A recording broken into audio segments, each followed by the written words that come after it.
I am Frankie Boyle. I'm a lighting designer, light artist, or light enthusiast, as some people like to call me.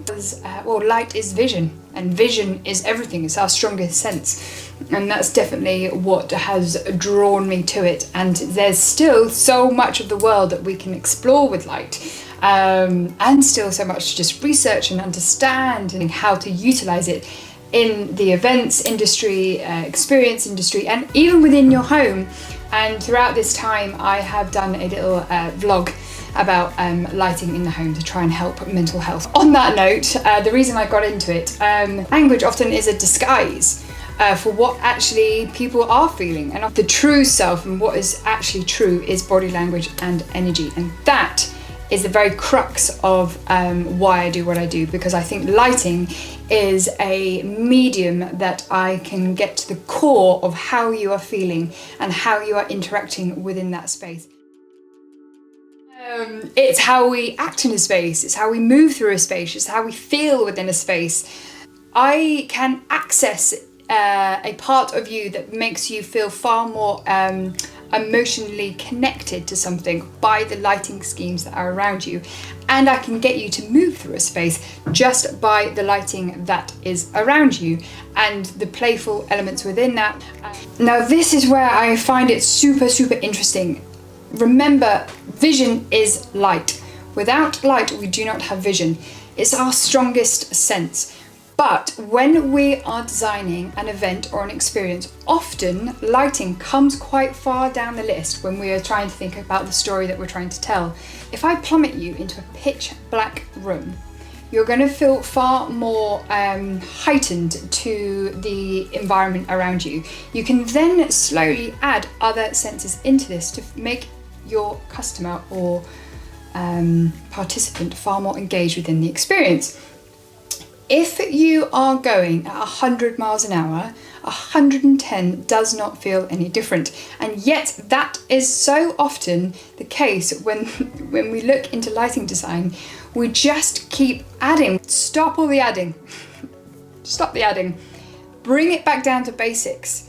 Bring it back down to the idea of putting someone in a pitch black room. I suddenly switch a light on over in the corner. I'm going to bring your attention to that light bulb. I then switch another light bulb on. I'm suddenly going to bring your attention to that.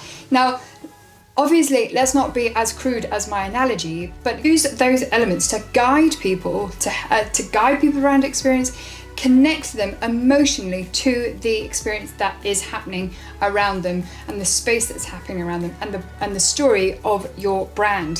When we talk about storytelling, often the brand puts itself as the hero of the story. The hero of the story should be your consumer. Without your product, without your experience, that consumer cannot be the person that they want to be. If your participant feels like they are making some type of impact or they are a part of your experience, they are going to feel far more connected to it. Therefore, if you feel far more connected, they're more likely going to tweet or Instagram or write about your experience. Now, we know the science says that we go through life and about 80% of what we are doing throughout life is on autopilot. Our experience of knowing, our presumption. We know that this experience will be like this. We know that this feels like this. We know that walking outside is going to smell like this. If we can stop our autopilot and suddenly make our senses become more alive, we are going to feel far more present within the experience and far more engaged.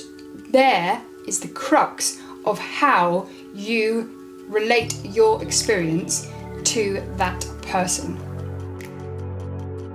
Moving in today's world, especially in the world that we have just come out of, or the experience that we've all just experienced together, you know, there is so much set dressing that just gets wasted so easily.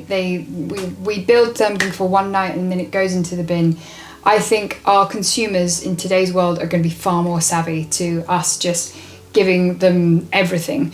And so much of what we can switch out for set dressing we can do with lights. I'm not saying that lights are the green option, because they're not, but they are certainly greener than a huge amount of waste which we are producing on a crazy basis. Energies from illusions. So the way that optical illusions work is the fact that light, we always perceive, again, what our minds perceive, that 80% of what we expect as we go through the world. We expect lighting to come always from the top. So suddenly we see an image where the light source has actually changed direction. It throws our brain, hence why optical illusions do this sort of like weird adjusting, constantly playing. It's because of our expectations. The more that we can look into the science of what our brains expect, and then sort of pull from that and explore with that, the far more present we are going to be. And talking about present always comes back to this idea of escapism. Escapism for me is the very reason I do what I do, is because I feel light is a porthole to our emotions.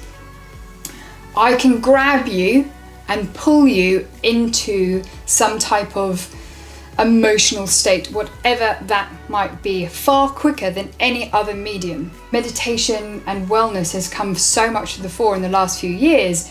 Use this momentum from well-being and really explore with it within the lighting sector, because I can assure you the fact that mental health and depression all benefit from lighting design.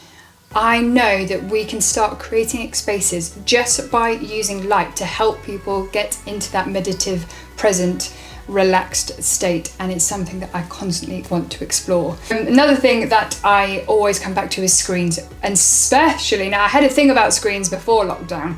My God, my screen issue has got even worse.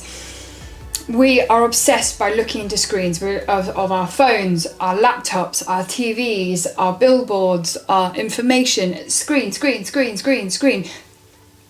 The more that we can suddenly twist someone in a three-dimensional world, again, suddenly sparks up all our senses. The more areas of the brain that we can spark up, the better we are going to mentally feel within this world.